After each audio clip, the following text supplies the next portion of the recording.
호야 실린 아라호건데게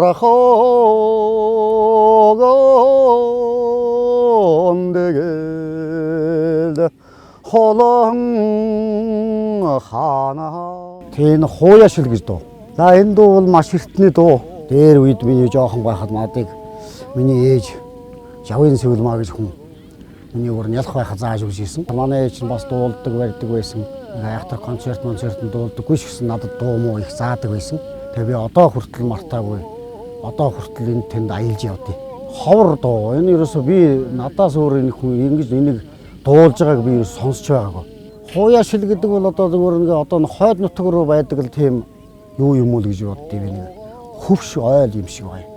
Тэгээ тэнд их хорогддог хүн амтан их дөрвсөн зугтсан хүмүүс хорогддог. Тэгээ энэ асал их л эртний манай ээж нь хүртэл бас өөрөө их хэлмэгдэж явсан. 12 настай байхад нь Оросууд ээж аавыг нь хойш нь яван тууж гаргаад энд өөрөө 12 настай 3 дүүтэйгээ үлдээд 4 тийш нь 4 өөр айл өргөж аваад тэгэл одоо нэг ясны л одоо айлын зарц маягаар л ер нь өссөн хүмүүс.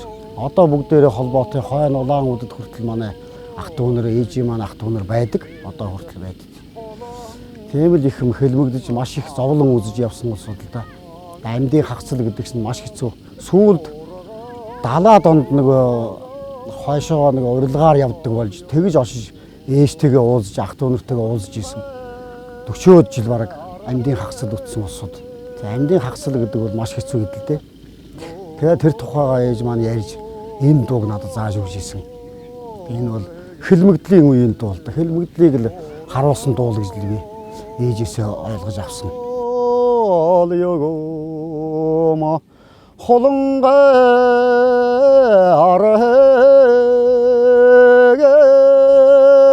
нөмөө. Тэрээс тэр үед чинь гутлах хувцас гэж байхгүй өвөл хөөгдөж малд гарна. Тэгэл үхрийн баасанд үхрийн шээсэн дээр үхрийн хэвтэр дээр хөлөө дулаас уулдаг. Тэгэл бэлээ хоолой цоорн буцаагаар нөгөө тийш нь харуулж өмсгч юм уу тийм ээ. Тиймэрхүү маягаар л хүн болсон манай тэр ээжийн ах дүү нар 3 дүүтэйгээ үлдсэн байдгийг өөрөө бүр уйлж байгаа дуулж ирсэн юм л да манай ээж. Тэгээд дуугаа надад зааж өгсөн би ерөөсөө мартдаггүй. Баянга энэ тэнд аялж дуулж явдаг. Их зовсон зүдэрсэн хүмүүс юм л аялж исэн дуу ардын дуу юм чинь энэ чинь ард түмний дундаас л гарсан дуу л да. Ахэм ханага 호가 가려